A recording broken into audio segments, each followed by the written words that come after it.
Pelas redes sociais, o presidente Jair Bolsonaro anunciou que a Organização para a Cooperação e Desenvolvimento Econômico, a OCDE, aprovou o plano para que o Brasil ingresse na entidade. Bolsonaro disse: a OCDE, que reúne países comprometidos com a democracia e com as melhores práticas de governo, aprovou hoje o plano para o nosso ingresso na entidade. É o Brasil deixando para trás as alianças com ditaduras socialistas e consolidando parcerias benéficas para a nossa nação. Trabalhamos duro para viabilizar nossa entrada na entidade, reunimos apoio de todos os países membros e estamos finalmente sendo reconhecidos. Este avanço, que cresceu no meu governo, demonstra mais uma vez a discrepância entre as narrativas de parte da imprensa e a realidade. Os Ministérios das Relações Exteriores, da Casa Civil e da Economia divulgaram uma nota conjunta. Ouça o texto. Reunião Ministerial do Conselho de Ministros da OCDE, Paris, 9 e 10 de junho de 2022. Realizou-se em Paris, em 9 e 10 de junho, reunião ministerial do Conselho de Ministros da Organização para a Cooperação e Desenvolvimento Econômico, OCDE, com o tema O Futuro que Queremos, Melhores Políticas para as Próximas Gerações e Transição Sustentável. A MCM é o evento anual de mais alto nível da organização, no qual são discutidos temas propostos pela presidência de turno, exercida atualmente pela Itália.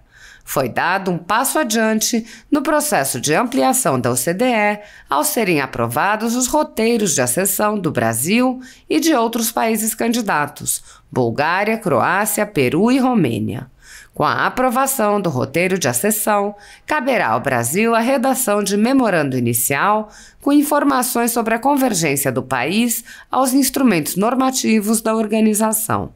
Na sequência, terá início o exame das políticas e práticas nacionais pelos comitês temáticos da organização. Nessa fase, o Brasil terá a oportunidade de revisitar políticas e iniciativas nacionais à luz das diretrizes e recomendações da OCDE. O processo de acessão reforça, assim, o compromisso do governo brasileiro com a modernização do Estado, o desenvolvimento sustentável e a melhoria da qualidade de vida de todos os brasileiros. A ditadura da toga segue firme.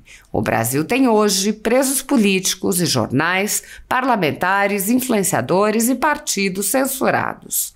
A Folha Política tem toda a sua receita, gerada desde 1º de julho de 2021, confiscada por uma canetada do ministro Luiz Felipe Salomão, ex-corregedor do TSE, com o aplauso e o respaldo dos ministros Luiz Roberto Barroso e Alexandre de Moraes. Além disso, todas as receitas futuras do jornal obtidas por meio do YouTube estão previamente bloqueadas. Há mais de 11 meses, todos os rendimentos do jornal estão sendo retidos sem justificativa jurídica. Anteriormente, a Folha Política teve sua sede invadida e todos os seus equipamentos apreendidos a mando do ministro Alexandre de Moraes.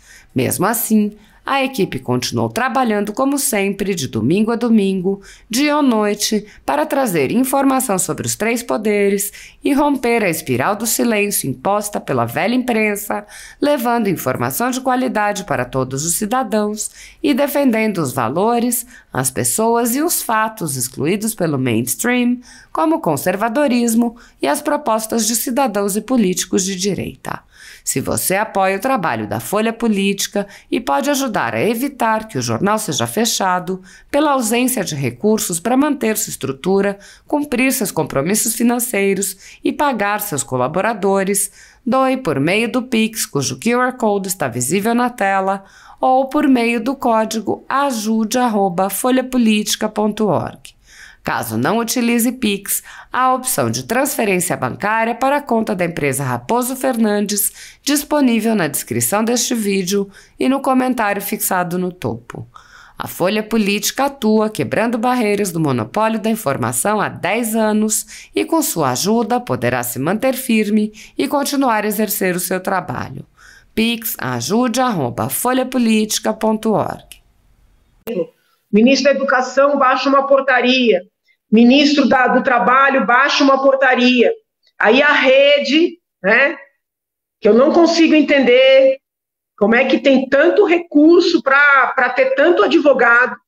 A rede vai no Supremo, né, em regra a rede, e propõe uma medida ali para derrubar a portaria. E o Supremo, que, salvo o melhor juízo, nunca teve uma atuação de governar, porque aí não a gente tem que dividir o que é ativismo judicial do que é o Supremo entender que pode governar, tá? Então, o ativismo judicial, ele acontece quando o Supremo interpreta a lei de uma maneira muito elástica, interpreta a Constituição de uma maneira muito elástica, né? A gente pode dar N exemplos aqui. Agora, o que está acontecendo recentemente não é ativismo judicial, entendeu? É algo diferente, é algo muito perigoso, pois é o Supremo governando, entendeu? Então, assim, Supremo analisou o caso Elvanger, né? E estendeu o conceito de racismo.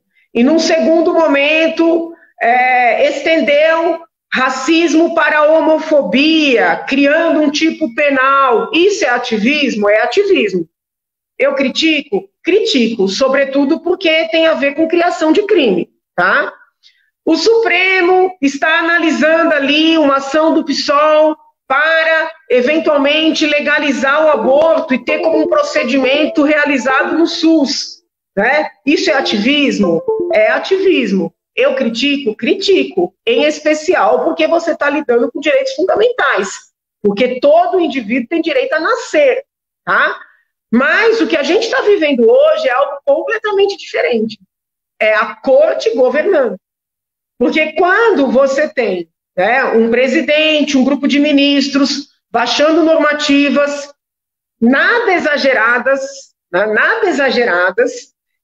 e outros partidos políticos que não conseguem eleger quadros, que não conseguem fazer o debate dentro do ambiente, né, do legislativo, impugnando por medidas judiciais, e reiteradamente ministros do Supremo, em decisões monocráticas, derrubando ações de ministros e do próprio presidente da República, aí não é ativismo judicial, aí é governo.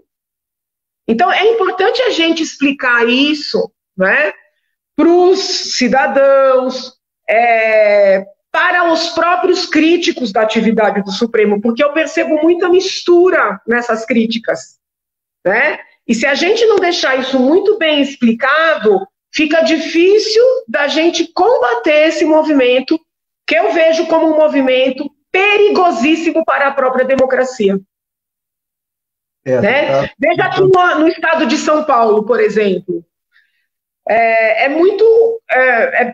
existem algumas situações em que parlamentares vão ao Tribunal de Justiça, seja para questionar aprovações no âmbito da Assembleia, alguns questionam modalidades de votação, houve decisões do TJ que eu já critiquei por entender que eram, vamos dizer assim, alguma modalidade de interferência na atividade do Legislativo, porém, né, não existe uma situação do TJ que se equipare à atividade do Supremo.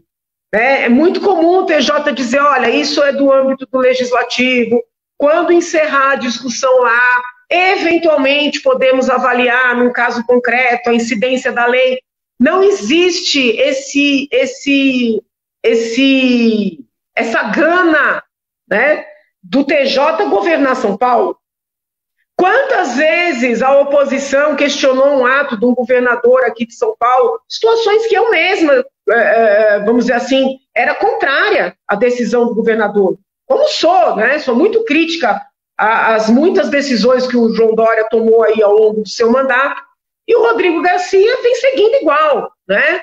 Eu sou muito crítica, mas o TJ tem esse cuidado, né, de não governar, vamos dizer assim, no lugar de quem foi eleito governador, de quem foi eleito deputado, e o Supremo não está tomando esse mesmo cuidado.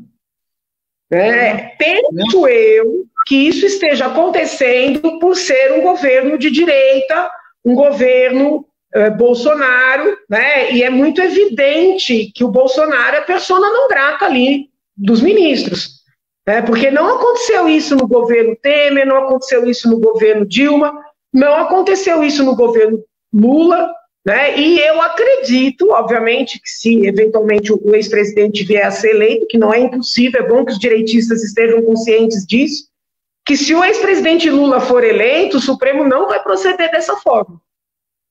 Eu acredito que isso não vai acontecer. Então, a gente tem que olhar para o que está acontecendo no país, né? Não tem precedentes, não tem precedentes.